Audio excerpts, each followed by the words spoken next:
الحمد للہ وحدہ والصلاة والسلام علی من لا نبی بعدہ اما بعد۔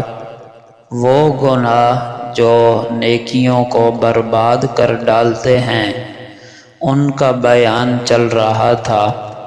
اس سلسلے کا یہ چوتھا بیان ہے اور 8 گناہوں کا بیان ہو چکا۔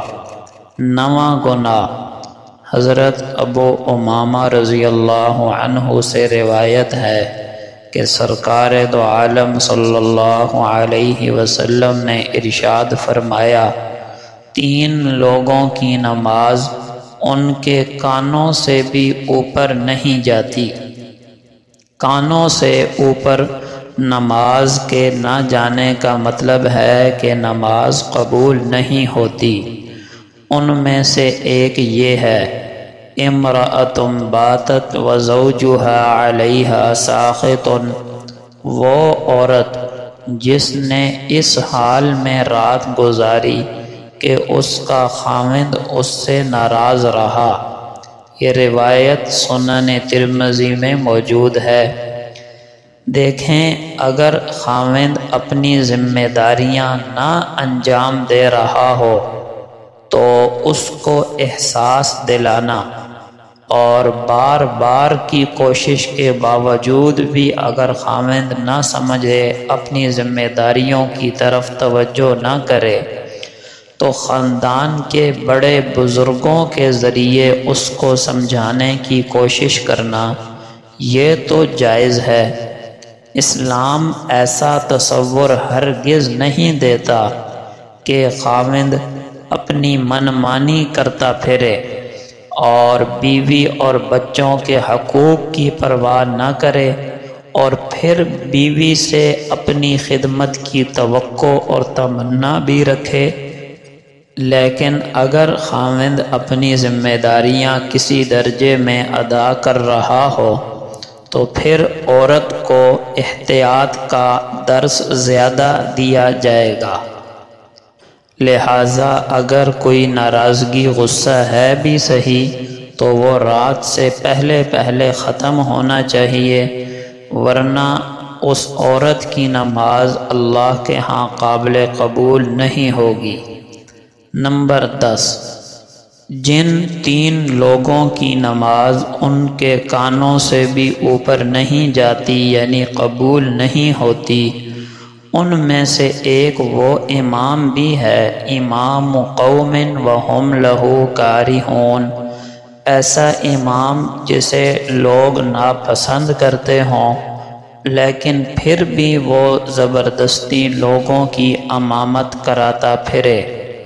امامت انتہائی مقدس منصب ہے، اس کی حرمت کا لحاظ انتہائی ضروری ہے، لیکن دیکھا جائے گا کہ لوگ اس امام کو ناپسند کیوں کر رہے ہیں۔ اگر ذاتی وجہ سے کر رہے ہیں تو اس ناپسند کا کوئی اعتبار نہیں ہے۔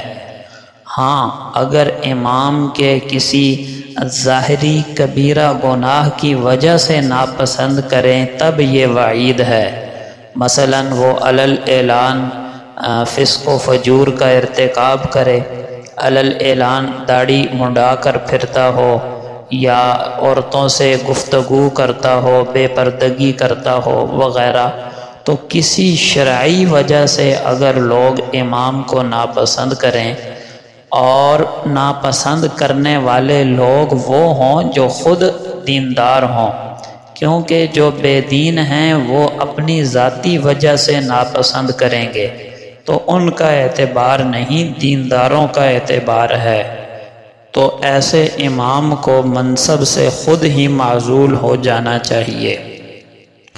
نمبر 11، حضرت عبادہ ابن صامت رضی اللہ عنہ سے روایت ہے کہ رسول اللہ صلی اللہ علیہ وسلم نے فرمایا، من قتل مؤمنا فاعتبت بقتله لم يقبل اللہ منہ صرفا ولا عدلا، جس شخص نے کسی مسلمان کو بلا وجہ ظلم سے قتل کیا تو اللہ تعالیٰ اس کا کوئی نفل اور فرض عمل قبول نہیں فرمائیں گے۔ یہ روایت ابو داؤد شریف میں موجود ہے۔ دنیا کی محبت ایسی گندی چیز ہے کہ سگے رشتوں میں بھی دوریاں پیدا ہو جاتی ہیں۔ کتنے قتل و غارت گری کے واقعات ہمارے معاشرے میں اخبار میں پڑھنے سننے دیکھنے کو ملتے ہیں کہ جائیداد کی وجہ سے قتل کر دیا، دکان زمین کی وجہ سے قتل کر دیا۔ کس نے؟ بھائی نے بھائی کو، چچا نے بھتیجے کو، بھتیجے نے چچا کو، یوں لڑائیاں چلتی ہیں اور بالآخر دونوں جاتے کہاں پر ہیں؟ چند گز زمین کے گڑھے کے اندر۔ یہ نتیجہ ہے دنیا کی محبت کا۔ تو کسی مسلمان کو جس نے ناحق قتل کیا، اس کا کوئی نفل کوئی فرض اللہ قبول نہیں فرمائیں گے۔ 12واں گناہ جو نیکیوں کو برباد کرتا ہے، رسول اللہ صلی اللہ علیہ وسلم کا پاک ارشاد ہے اور یہ حدیث مستدرک حاکم میں موجود ہے۔ ان اللہ تبارک و تعالی اختارنی واختار لی اصحابا، اللہ تعالی نے مجھے منتخب کیا، واختار بی اصحابا، میری وجہ سے صحابہ کو منتخب کیا، یعنی نبوت بھی اللہ کا انتخاب ہے اور صحابیت بھی اللہ تعالیٰ کا انتخاب ہے۔ جیسے کوئی آدمی اپنی محنت سے عبادات سے نبی نہیں بن سکتا، ایسے ہی کوئی آدمی اپنی محنت سے جتنی مرضی عبادات کر لے ولی تو بن جائے گا لیکن صحابی نہیں بن سکتا۔ صحابیت اللہ کا انتخاب ہے۔ تو آقا علیہ السلام نے فرمایا اللہ نے مجھے منتخب کیا، پھر میری وجہ سے صحابہ کو منتخب کیا۔ فجعل لی منہم وزراء و انصارا و اصحارا، پھر ان صحابہ میں سے کچھ میرے وزیر مددگار بنائے اور کچھ میرے سسرالی رشتہ دار بنائے۔ فمن سبہم، جو شخص انہیں برا کہے صحابہ کرام کو، فعلیہ لعنۃ اللہ والملائکۃ والناس اجمعین، اس پر اللہ کی، فرشتوں کی اور تمام کائنات کی لعنت ہوگی۔